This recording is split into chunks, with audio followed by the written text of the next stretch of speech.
Kepada yang terhormat Ibu Elvira Junisa, pada kesempatan kali ini saya akan menjelaskan mengenai pasal-pasal yang berhubungan dengan Pancasila. Sebelumnya, saya akan membahas sedikit tentang pengertian Pancasila dan sejarah singkatnya. Pancasila adalah dasar negara Indonesia yang berisi 5 prinsip atau sila yang menjadi pedoman dalam kehidupan berbangsa dan bernegara.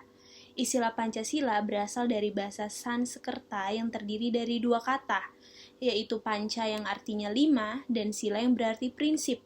Oleh karena itu, Pancasila berarti 5 prinsip yang menjadi dasar negara Indonesia. Sejarah singkat Pancasila dimulai pada masa awal kemerdekaan Indonesia. Pada saat itu, para pendiri bangsa merasa perlu untuk menetapkan dasar negara yang kuat dan berlandaskan nilai-nilai yang luhur. Maka pada tanggal 1 Juni 1945, terbentuklah Badan Penyelidik Usaha Persiapan Kemerdekaan Indonesia atau BPUPKI yang bertugas untuk merumuskan dasar negara Indonesia. Lalu yang pertama, saya akan membahas sila pertama, yaitu ketuhanan yang Maha Esa.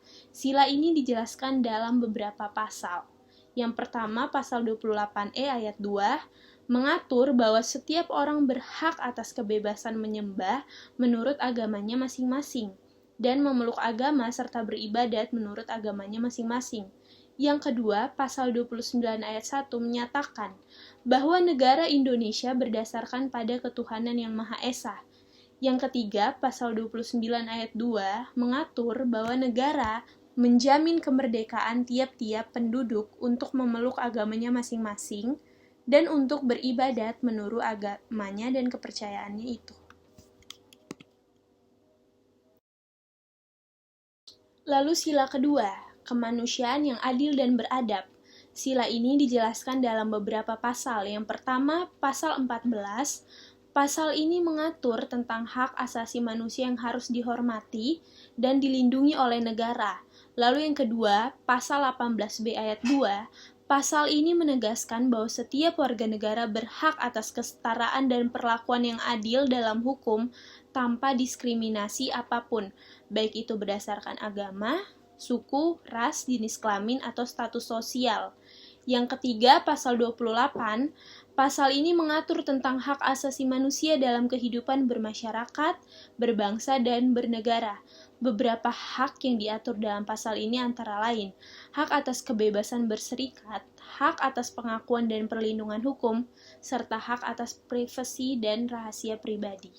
Yang keempat, pasal 31 ayat 1. Pasal ini menegaskan bahwa setiap warga negara berhak atas pendidikan yang bermutu dan setiap warga negara berkewajiban untuk mengikuti pendidikan dasar dan menengah. Sila ketiga, Persatuan Indonesia. Sila ini dijelaskan dalam beberapa pasal. Yang pertama, pasal 25A. Pasal ini mengatur tentang pemerataan pembangunan dan kesejahteraan sosial bagi seluruh rakyat Indonesia. Pasal ini menegaskan bahwa negara harus berupaya untuk mengurangi kesenjangan sosial dan ekonomi antara wilayah yang satu dengan yang lain. Lalu yang kedua, pasal 35, pasal ini mengatur tentang hak untuk memilih dan dipilih dalam pemilihan umum. Pasal ini menegaskan bahwa setiap warga negara Indonesia berhak untuk memilih dan dipilih tanpa diskriminasi apapun. Yang ketiga, pasal 36. Pasal ini mengatur tentang perlindungan terhadap hak-hak minoritas di Indonesia. Pasal ini menegaskan bahwa hak minoritas harus dihormati dan dilindungi oleh negara. Yang keempat, pasal 36A. Pasal ini mengatur tentang pengakuan dan perlindungan terhadap keanekaragaman budaya di Indonesia. Pasal ini menegaskan bahwa negara harus melindungi keanekaragaman budaya dan bahasa yang ada di Indonesia.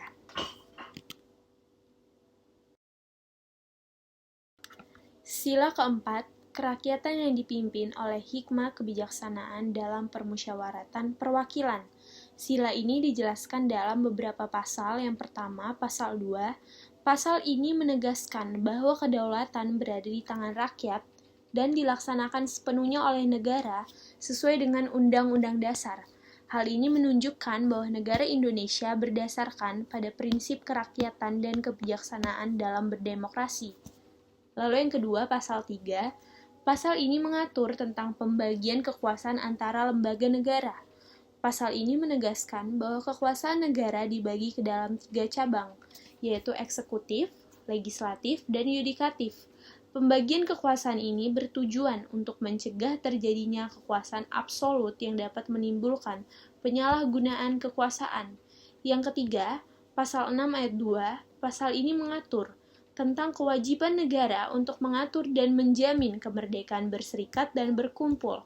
Hal ini menunjukkan bahwa negara Indonesia menganut prinsip demokrasi yang memberikan hak kepada warga negaranya untuk berserikat dan berkumpul secara bebas dan damai. Sila kelima, keadilan sosial bagi seluruh rakyat Indonesia. Sila ini dijelaskan dalam beberapa pasal. Yang pertama, pasal 33 ayat 3. Pasal ini menyatakan bahwa bumi, air, dan kekayaan alam yang terkandung di dalamnya dikuasai oleh negara dan dipergunakan untuk sebesar-besarnya kemakmuran rakyat. Hal ini menunjukkan bahwa negara memiliki tanggung jawab untuk mengelola sumber daya alam secara efektif dan efisien demi kepentingan rakyat. Lalu yang kedua, pasal 34. Pasal ini mengatur tentang kewajiban negara untuk memajukan kebudayaan nasional. Pasal ini menegaskan bahwa negara wajib memajukan kebudayaan nasional Indonesia dengan mempertahankan nilai-nilai budaya yang luhur, serta memajukan kesejahteraan masyarakat dalam bidang kebudayaan. Dari presentasi tersebut dapat ditarik kesimpulan secara keseluruhan bahwa kelima sila dalam Pancasila memiliki landasan hukum yang kuat dalam Konstitusi Indonesia. Setiap sila dijabarkan dalam beberapa pasal dalam konstitusi, yang menunjukkan betapa pentingnya pengalaman Pancasila dalam kehidupan berbangsa dan bernegara.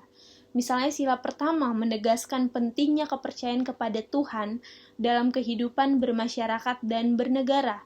Sila kedua menunjukkan pentingnya perlindungan dan penghormatan terhadap hak asasi manusia dan keadilan sosial.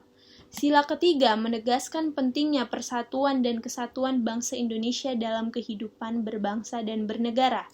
Sila keempat menunjukkan pentingnya partisipasi aktif masyarakat dalam proses pengambilan keputusan dalam pemerintahan.